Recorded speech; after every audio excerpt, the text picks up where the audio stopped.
കുട്ടികൾക്ക് ഉണ്ടാകുന്ന ഒരുപാട് ചെറുപ്പകാലത്ത് വരുന്ന ഹറാസ്മെന്റ്, അവർക്ക് വരുന്ന ഒരു തരം ബാഡ് എക്സ്പീരിയൻസ്, ഇതൊക്കെ എന്ന് പറഞ്ഞാൽ ഇമോഷണൽ ട്രോമയുടെ ഉള്ളിൽ ഒന്ന് വെച്ചിരിക്കുക.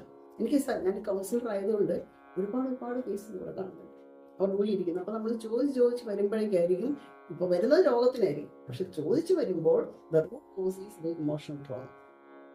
അപ്പൊ അതാണ് ഇപ്പൊ ഒരു വേസ്റ്റ്, നമ്മുടെ ചിന്തകൾ തന്നെ പലതരത്തിലുണ്ട്. ഗുഡ് തോട്ടുണ്ട് അല്ലെ, റിച്ച് തോട്ടുണ്ട്, വേസ്റ്റ് തോട്ടുണ്ട്. ഇപ്പൊ ഈ വേസ്റ്റ് എന്ന് പറയുന്ന സംഭവങ്ങൾ നമ്മളെല്ലാം കൂടി കെട്ടിപ്പോയി നല്ല വർണ്ണക്കള്ളാസിൽ പൊതിഞ്ഞ് ഒരു മേശപ്പുറത്തൊക്കെ വെച്ച് ഒരു 4 ദിവസം കഴിയുമ്പോൾ നാറ്റമായിട്ട് ഇരിക്കാൻ പറ്റില്ല. ഇതേപോലെയാണ് ശരീരത്തിന്. നമ്മുടെ ഈ മനസ്സ് നമ്മൾ സപ്രസ് ചെയ്ത് വെക്കുന്ന ഒരുപാട് ബാഡ് ട്രോമാസ്, ഇത് കുറെ കഴിയുമ്പോൾ സൈക്കോസോമാറ്റിക് ഡിസോർഡർ ആയിട്ട് പുറത്തേക്ക് വരും. ഞങ്ങളും പഠിക്കുന്നത് തന്നെ സോറ